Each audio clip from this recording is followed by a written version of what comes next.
Welcome back to Beauty, Business, and Mind podcast. So this week we're going to be talking Pinterest. So there's been a lot of questions about it.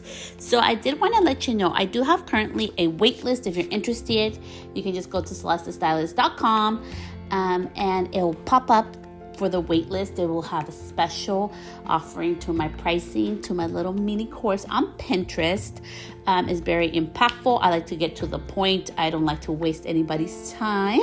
So if you want to sign up and get that special pricing, you can go ahead and go to celestestylist.com.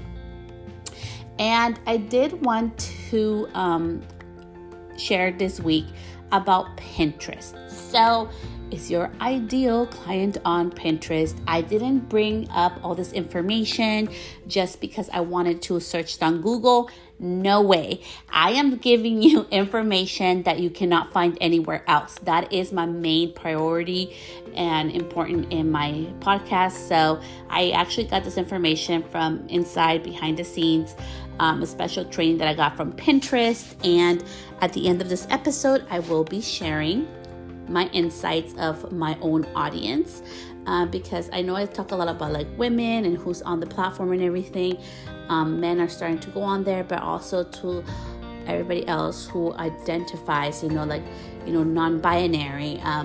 That is going on and starting to grow strongly on the platform as well. I'm going to be sharing that through my insights.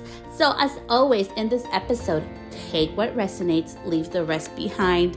I am doing a live Facebook this week on this as well. So if you want to see video, the video will be on Facebook. You can go to my page, Celeste Stylist, and go on there and tune in on Tuesday. And without further ado, let's get to this week's episode. So, as promised, Pinterest. So I didn't just want to throw an episode of all the stuff I know about it.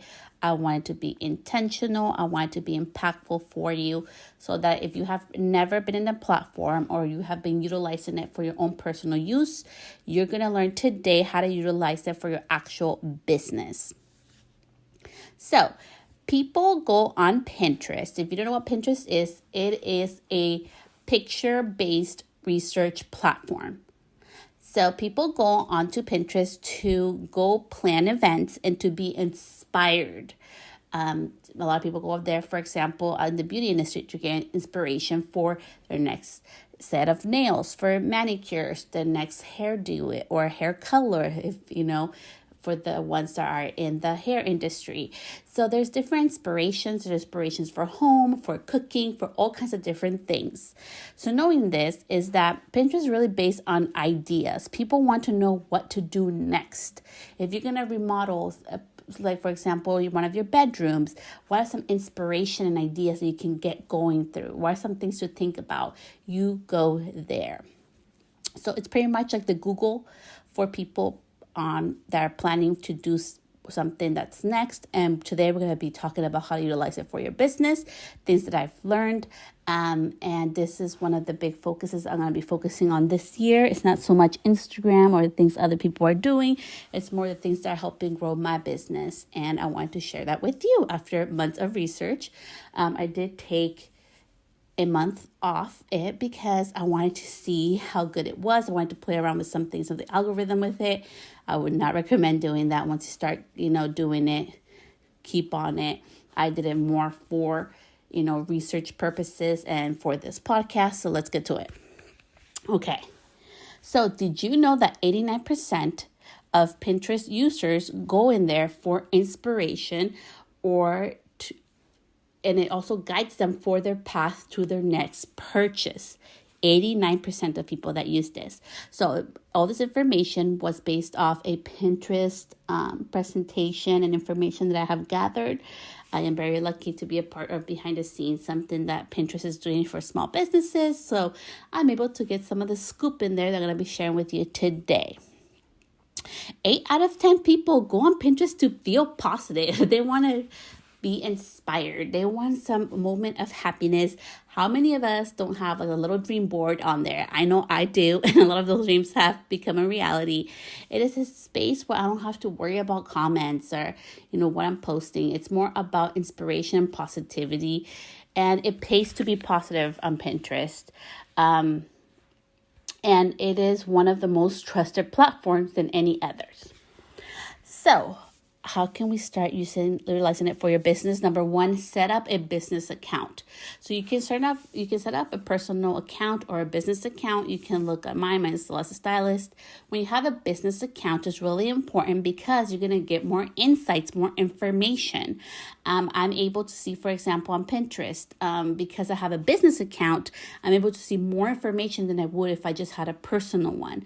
I'm able to see the age ranges, what countries people tune in from, what of my content is resonating with the users, and it's just really helpful, and it looks totally different, and it's more insightful if you have a business account, which is free, free, to set up, versus just having a personal account. So that's the first thing.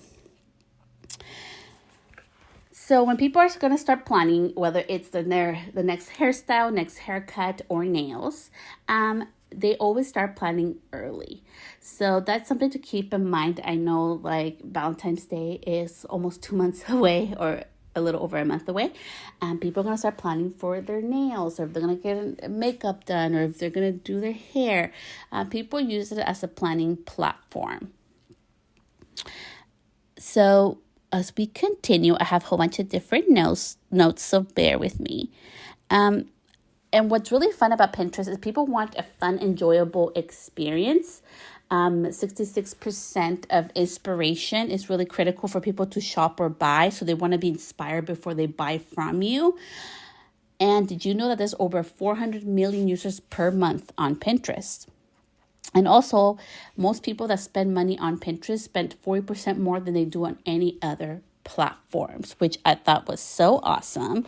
And that's the insight why I love utilizing Pinterest, the beginning of why it's so important. So let's get started. On Pinterest, you can be 3 types of peeps. Number 1, you can be the pinner. So if you're a pinner, you're the person that's going to be purchasing something. You're the decision maker of that. There is also the creators, the ones that inspire ideas, the ones that post their content or ideas on there, which we'll talk about a little bit today. And number 3 is the brands. They inspire the buyers by offering a solution through inspiration. Okay, so let's get started with this. And I am going to be talking today more about the creator part of it, because if you're a business owner, you probably want to be a creator. So it's really important that you remember this is kind of like magazine status, okay? In the sense of that you're here to entertain. People are going to interact with your content based on pictures, based on what they see, not what you type, not what you say. So for me, I'm going to give you 5 of my top tips. Number 1, no audio. I know it's going to sound so counterintuitive. You're like, what? But it is no audio. And you can do a research with your own clientele. But most of us, when we go on there, either the baby's sleeping or we're at the doctor's office or running an errand, most people like to interact on there without audio. So I would recommend, number 1, doing no audio. Then there's different type of videos. I always recommend number 2, video is queen. Video is the queen of everything. And Pinterest is really awesome because you can use, whether you love to do TikToks or you love to do IG Reels or stories, you can repurpose those on your Pinterest if you just save them without any audio, okay? So like the Instagram logo doesn't come up. That is how I repurpose my content all across in every single platform. So Celeste, what are some type of videos that I could create? Number 1, do a video of showing the process. Like if you're going to get a balayage, what is the process from beginning to end? Number 2, you can share also what to do next. So if I get a balayage done, how can I maintain my balayage at home? That would be a second video of what to do next. Number 3, you can show who you are. So if you are a nail tech, maybe on your free time, you love to, draw, because that gives you inspirations for the different designs that you design on your clients. You can be showcasing that. Or number 4, you can show the knowledge on something. Maybe if you're a nail tech and you have a tip or a trick for acrylics to last longer, you could share that. That's your knowledge of expertise, and you're sharing that with them. Just remember, most of these videos don't have audio, so design the video experience for your potential clients without the audio portion of it, okay? So, why I love Pinterest. Number 1, idea pins don't expire.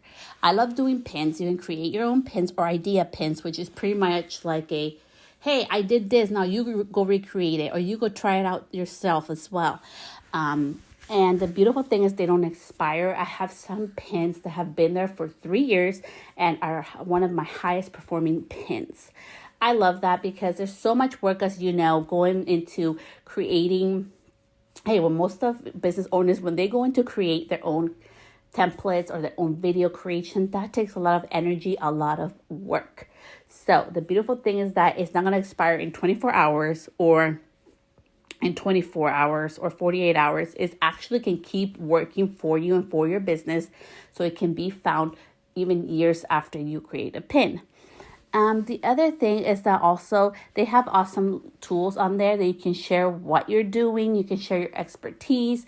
You can always link on the description box. When you create your own pins, you can link it back to your website, link it back to your blog, link it back to your podcast, things that your friend Celeste has done already on some of her pins. I really love that. It really helps when somebody is looking for a solution. Most of us go onto Pinterest.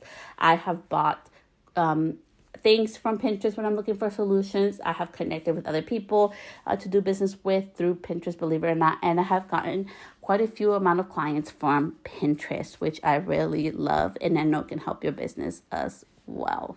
Something that is engaging. Create content that your ideal potential client can connect with you and see you as the expert that you are. Sometimes I know, because I see this a lot, I have over 150 different certifications and different things, whether it's beauty industry or business related in total, okay? And for me, even to this day, that's not what makes me feel expert enough. What makes me feel expert in sharing the knowledge that I share and creating this podcast and sharing all these things that I do with you, my audience, is things that I have done. I've put in the work, I have tried it out, I made the mistakes, and I know that has made me the expert. Just like you put in your work every day when you go into work, when you're servicing your clients, you are an expert. So don't undervalue yourself and be willing to just try it out and be patient. This is not a platform that you get overnight success. It does take, work. But as I said, you can repurpose other videos or even images that you use in other platforms on here. So use that one video that you created in 5 different platforms, repurpose it. And a hot tip, pay attention if you're distracted. Hot tip for this is use the platforms or Pinterest stickers. Use their additional things that they add. You can add text, you can add stickers, you can add different things, and that will push you even further out in the algorithm. It gets you more noticed. Of course, it's really important that the content is relatable to your audience, but that does help. So utilize the additional tools that they have on there on the creation side. So we do not need to do everything to be successful. You need to do what success means to you and for your business, and grow your business in the way that is working for you. It may not be the same way that my business grows. Maybe Instagram is like the bomb.com for you and your business. Then you would need to focus more on that instead of trying something new like Pinterest. For me, Pinterest has been amazing and so much more easier. So I'm going to be focusing on that. As always, take what is helpful for you from this podcast and leave what it's not.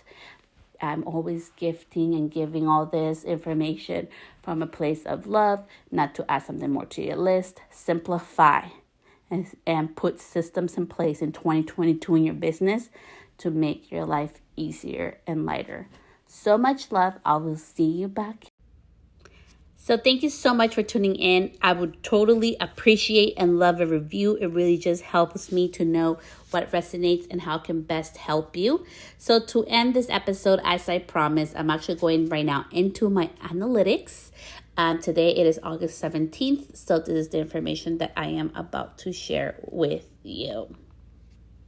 So in regards to my audience, I did want to share who I attract, which I think I'm doing like an awesome job because they're actually my ideal clients.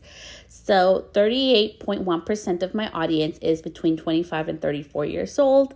My other demographic is 35 to 44 years old. They're 24.1%. In regards to gender, so remember how we were talking about that in the beginning of this episode, 86.8% is female, 4.9% is male, and 9.9% identifies as other. So I did want to share that with you. Also, with my top locations, so LA is first, Dallas, Chicago, New York, Atlanta, and Houston. And devices that I'm actually being found on, which I think is really important. Maybe this will help you. This is just my analytics, so I'm sharing with you, being transparent. The devices that people mostly look at my stuff through is through the iPhone. That's 64%. iPad is 10%. Android is 27%. I thought that was very interesting. Less than 5% is through an Android tablet. 7.4% is through the mobile internet. And 18.2% is through a regular internet. So that's really good to know. And I hope my insights really helped you. This is just on me. This is just based on the audience that I'm getting on there for my total actual audience. And again, I did want to share that the analytics are similar as well to people that engage with my content. Most of it is through an iPhone. The top locations are still the same. And this was very interesting to me. So for the actual interaction of my content, 35.6% is 25 to 34-year-olds and 25% is 35 to 44-year-olds, which is, my target like demographic and age-wise. And for gender, it was 88.7% are female, 4.9% are male, and 8.8% were identified as other. So it's just really interesting, and it's just really good to know. And I just wanted to share because I have been very strategic with the thing. Don't be scared that your monthly views go down. I am currently right now testing something, and because, part of being able to release this new course that, and programs to really help you take all the heartache and all the hard work and having to take all the time and months it took me to figure all this out. And I do want to release a little bit later on a version 2.0, a more advanced version of this, maybe in a couple of months or maybe in a couple of weeks. I'm not sure. We'll see what you say. But remember, with anything, where is your ideal clients coming from? That's where you should be at. It's not about trying something new. It's not about being on a new platform. It's really about where are your paying clients finding you and where are they booking you. That's where your attention should be. I hope this episode was really helpful. Until next week, I'll see you then. Bye, love.